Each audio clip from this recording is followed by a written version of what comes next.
एक माँ के लिए सबसे यादगार लम्हा वो होता है जब वो पहली बार अपने नौज़ायदा को सीने से लगाती है। वो लम्स, वो खुशबू, वो खामोश सा ताल्लुक। लेकिन इसी लम्हे एक सवाल भी जन्म लेता है, क्या मैं सही तरीके से दूध पिला रही हूँ? याद रखें, दूध पिलाना कुदरती जरूर है, मगर ये एक सीखा जाने वाला हुनर भी है। माँ और बच्चा दोनों वक्त के साथ एक दूसरे को समझते हैं। अगर इब्तिदा में मुश्किल पेश आ रही है या दर्द महसूस हो रहा है, तो घबराएं नहीं, आप अकेली नहीं हैं। आज हम सादा और वाज़ेह अंदाज में सीखेंगे कि सही लीच यानी पकड़ कैसे बनाई जाए, ताकि ये सफर तकलीफ नहीं बल्कि मोहब्बत और सुकून का जरिया बने। पहला हिस्सा, बच्चे की भूख की निशानियां, हंगर क्यूज। अक्सर माएं इंतजार करती हैं कि बच्चा रोएगा तो दूध पिलाएंगी, लेकिन रोना दरअसल भौंक की आखिरी निशानी है। जब बच्चा रोता है तो वो पहले ही बेचैन और थका हुआ होता है, और ऐसे में सही लीच करवाना मुश्किल हो जाता है। इब्तिदाई निशानियां, ग्रीन सिग्नल, बच्चा अपना सिर इधर उधर घुमाता है जैसे नुपल तलाश कर रहा हो। रूटिंग, होंठ चाटता है या जबान बाहर निकालता है।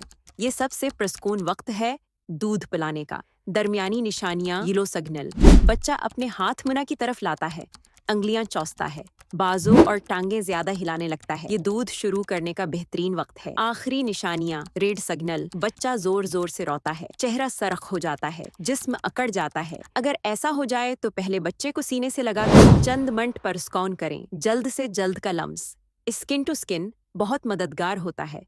फिर दूध पिलाने की कोशिश करें। प्रस्कॉन बच्चा बेहतर तरीके से लीच करता है। दूसरा हिस्सा, लीचिंग यानी सही पकड़ का तरीका। अगर दूध पिलाते वक्त मुसलसल दर्द हो रहा है तो उमूमन वजह गलत लीच होती है। सबसे पहले पोजीशनिंग दुरुस्त करें। बच्चे का पूरा जिस्म आपकी तरफ होना चाहिए, पेट से पेट मिला हुआ, सिर, गर्दन और कमर एक सईद में हो।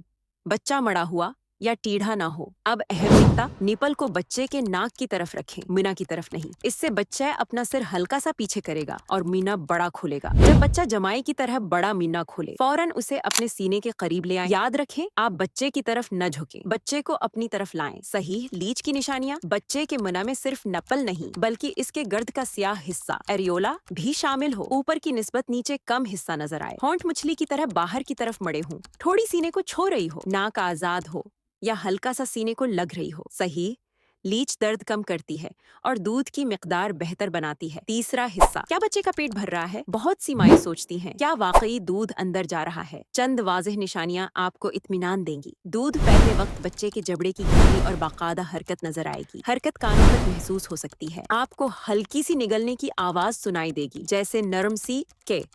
अगर सिर्फ हल्की हल्की गालों की हरकत हो या चट्टाख की आवाज आए तो लीच कमजोर हो सकती है। दूध पीने के बाद बच्चा खुद सीना छोड़ देगा, उसके हाथ ठीक और खुले होंगे, चेहरा प्रसकून होगा। और सबसे अहम इशारा, अगर बच्चा दिन में कम से 8 बार डायपर गीला कर रहा है तो उसका मतलब है कि उसे मुनासिब मिकदार में दूध मिल रहा है। चौथा हिस्सा, आम गलत फहमी। दर्द होना लाजमी है, हमारे माशरे में अक्सर कहा जाता है शुरू में दर्द होता ही है, बर्दाश्त करो। हकीकत ये है, इब्तिदाई चंद सेकंड में हल्का सा खचाव नॉर्मल हो सकता है, लेकिन अगर पूरा फेड शदीद दर्द, जख्म, दरारें या खून के साथ हो तो ये नॉर्मल नहीं है। दर्द जिस्म का इशारा है कि लीच दरस्त नहीं। बर्दाश्त करना हल नहीं, दरस्त करना हल है। जरूरत हो तो किसी मुस्तनद लिटेशन कंसल्टेंट से मशूरा करें। आप एक बेमिसाल काम कर रही हैं। दूध पिलाना सिर्फ खुराक नहीं, ये ताल्लुक है, तहफ़्फ़ुज़ है और मोहब्बत का तसलसल है। हर दिन के साथ आप और आपका बच्चा एक दूसरे को बेहतर समझेंगे। अगले हिस्से में हम बात करेंगे कि अगर आपको महसूस हो कि दूध कम बन रहा है तो इसका साइंसी हल क्या है। तब तक खुद पर एतमाद रखें, आपका जिस्म इस काम के लिए बनाया गया है।